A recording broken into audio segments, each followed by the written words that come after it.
I was working at Sean McDermott Street in a place called Joseph's Mansions with a group of 16 children there. And of those 16 children, we used to take them out on hikes to the Wicklow Mountains. I remember it was the days before you had to be child was health and safety, and we got into some sticky situations, but we had great fun. And it was a wonderful time. I got to know them all very well. And I lost touch, obviously, when I left college. Until around 6 years ago, when I was asked to do a house call to someone who was dying from hepatitis C. And I called down to their house because I hadn't met them before because they couldn't get a GP, so someone rang me. So I called down. And as I called down, I met two of the children that I hadn't seen. And it was fantastic reuniting. But I discovered that the person I was visiting, the patient I was visiting, was actually one of the children as well. I hadn't realized it or copped on.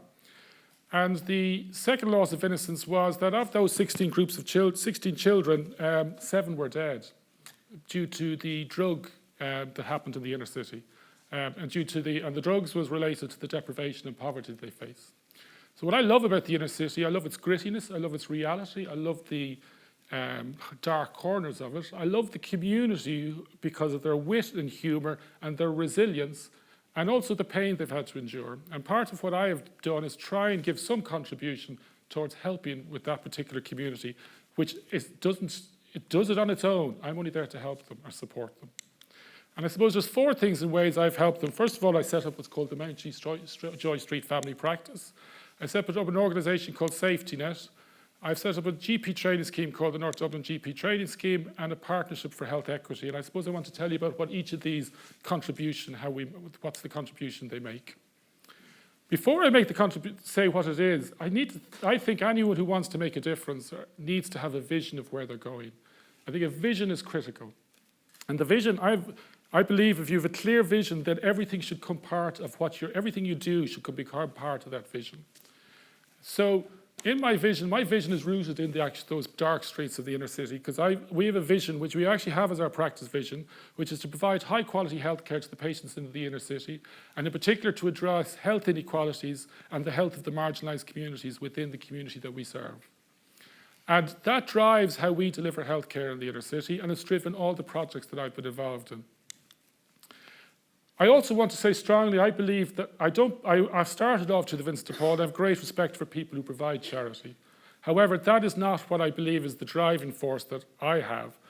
I was very involved with the disability movement subsequent to being involved with the Vincent de Paul, and that taught me the concept of rights. And I believe what drives justice and social justice is it should be social justice that drives change, not the concept of charity.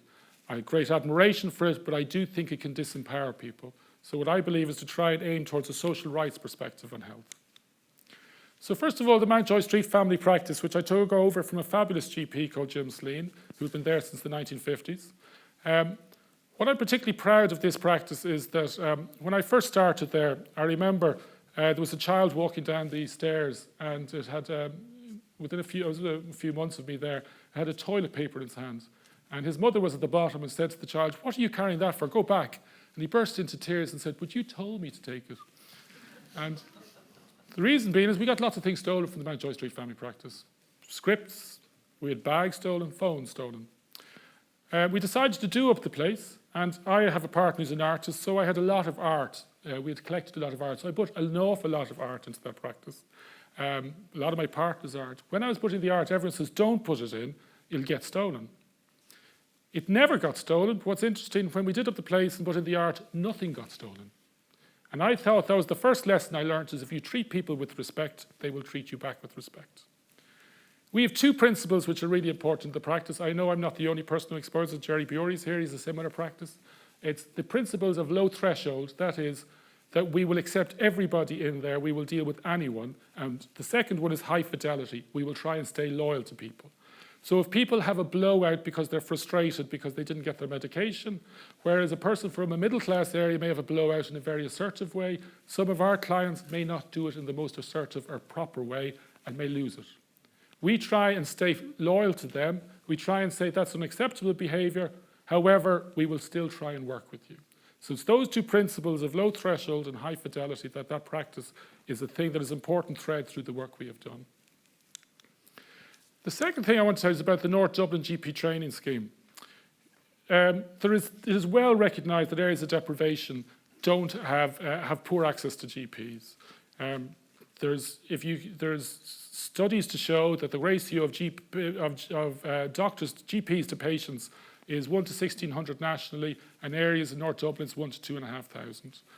Because GPs don't want to go into areas of deprivation. They're intimidated, they're frightened. It's not that they're not caring, but it is intimidating for them.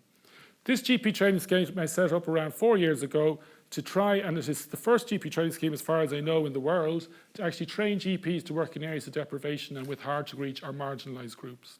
So we focus on teaching them to be high quality GPs. They need to know their medicine, they need to know communication skills, but they need to know work with marginalised groups. And the way we teach them is we give them theory, but the most important thing is we give them contact. In their final year of GP training, and we only had our first 12 graduates last July, they have to spend 1 day a week for 4 months working in prisons and with community groups, 1 day a week for 4 months working with homeless, and 1 day a week working with drug users. And the idea is by having contact, that breaks down prejudice and stereotypes and means that they are more likely to work with that group. Every single one of them has said they want to work in areas of deprivation. And the big thing that they said, working with people in those particular jobs, those special interest posts, as we call them, is that it has broken down their fear and their concepts and their stereotypes and the stigma they had. Because we believe in our scheme, it isn't that people are prejudice-free. Everybody has prejudices. It's knowing what prejudices you have and how you manage them. The second thing I want to tell you about is the Partnership for Health Equity. This is a partnership between University of Limerick with Professor Al McFarlane and also with the North Inner City Dublin GP Training Scheme and with the HSE as well. And the idea of this particular Partnership for Health Equity is that it really became clear to me is that actually to achieve change, there's two things you need about change. One is you need research, because research helps you identify where the changes are needed. And second of all, research helps you identify whether the changes you want to achieve are being achieved. You always have to be aware that you may have made an innovation that you think is making an impact, but it may be the wrong type of impact. And I'll give you an example in a short while of how an innovation we have done could be doing damage. You always have to be aware of that. The second thing is we are actually looking at trying to bring education into education on health inequalities. We're trying to do health equity, so we want doctors to know that, for example, the biggest, most single predictor of what age you will die at is the social class you're born in. And this isn't taught in detail in GP training. We actually have been responsible for already getting it on the GP training curriculum. We know it's been taught in undergraduates. We want to try and push it through undergraduate curriculums in medicine, in nursing, and in the allied health professionals to make people aware. And the whole idea is that through research you can produce action, and your action can be researched. And we're producing the GP trainees to get GPs in areas of deprivation. We want to make sure that we have the research and evaluative capacity that whatever change they can achieve, we can see, is it actually working? The very last one I want to teach you about is called Safety Net. Basically, as I started working in areas of deprivation, and basically I got a phone call one day from a nurse to say that she had a person in a hostel that she couldn't get to see a GP who needed to be psychiatrically admitted. I went down and sorted her out, and then she cornered me and said, listen, we are looking for a GP, we can't get a GP, and I've had 2 patients with rat bites yesterday. I've never seen a patient with rat bites since. I think she made up the story to pull me in, but it worked. I got involved. And basically I got involved in running clinics, and then there was other nurses who had worked but they'd no GPs, so we ended up getting other GPs to work with them. I was paid. It wasn't a charitable thing, it's a job I did. I got paid by the HSE. However, we started seeing that we had all these various nurses and doctors working in places, and there was no system for coordinating the care. There was no system for coordinating. I could see a patient one day. These were patients who couldn't access medical cards. Back in that time, there was actual studies to show that up to 1/3 of homeless people didn't have medical cards. Sorry, up to 40% didn't have medical cards. So we started these services in hostels, in food halls. Merchants Quay Ireland, literally 50 yards down the road, has one. The Capital Centre, 200 yards across the road, has a medical centre. Safety Net was set up firstly to help coordinate the care so that we can all produce to ensure that we're providing a quality of care. Second of all, we have an internet-based note system. So we are now national. We have Safety Net places in Limerick, Cork and Galway. But I saw a patient last week who'd been seen in Galway 2 weeks previously and in Cork previous to that. And I'm able to know all the notes, all the medications they're on and all the allergies. So we basically are able to coordinate care, we're able to bring guidelines, we're able to mutually support each other. And also Safety Net helps try and bring those services, the doctors, the nurses, in the GP, basically connecting GPs to these types of services.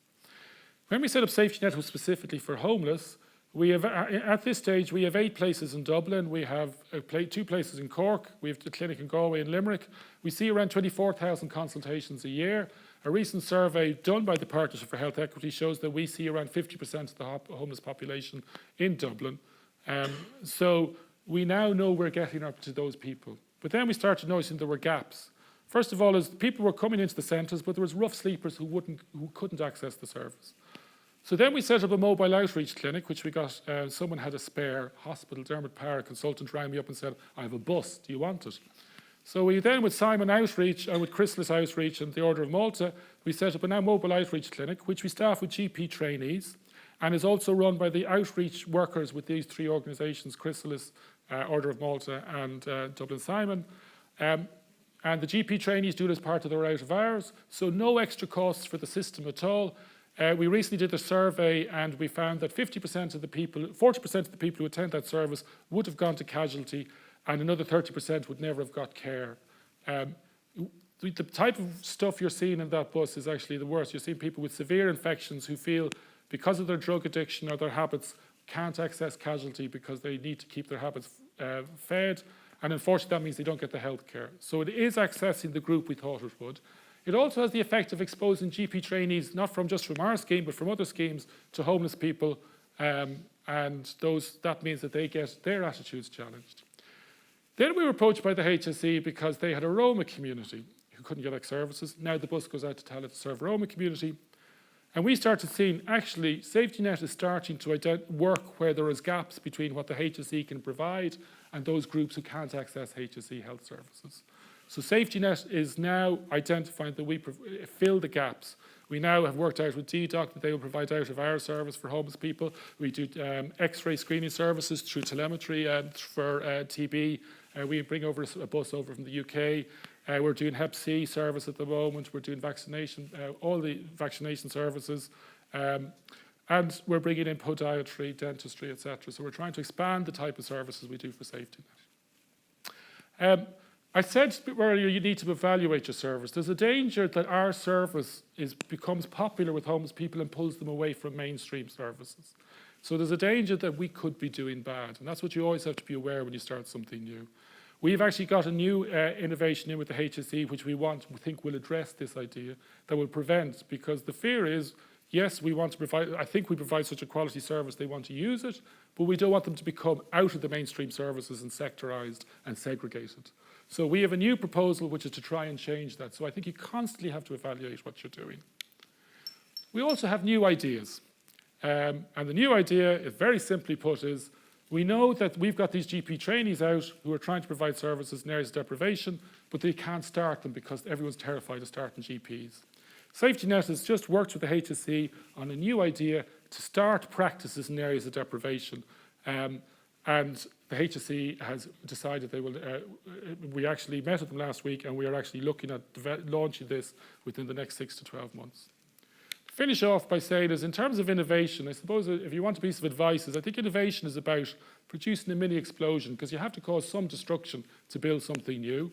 But just be careful that you don't cause destruction. You have to create something new and beautiful.